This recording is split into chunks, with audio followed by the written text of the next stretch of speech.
Наместо за борба со пандемијата и поддршка на болните, државата ќе троши 9,7 милиони денари за избори во Штип, кажаа денес на прес од ВМРО ДПМНЕ. Наместо државните болници да бараат донации од приватни донори, наместо лекарите да се подложни на вирусот поради непостоењето на соодветна заштита од вирусот, наместо пациентите да не стравуваат за нивниот живот при хоспитализација, власта троши 160.000 евра за спас на неработењето на претходниот татко на градот.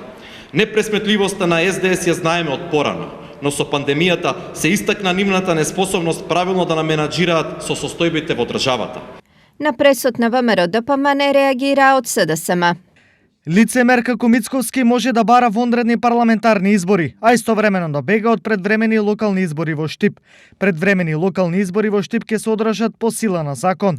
Мицковски неговата ВМРО ДПМНЕ изгубија парламентарни, локални председателски избори, бојкотираа референдум, а сега бегаат од локални избори во Штип. ВМРО ДПМНЕ е единствената опозиција во светот што бара оставка, а бега од избори, затоа што има страф од соочување со граѓаните.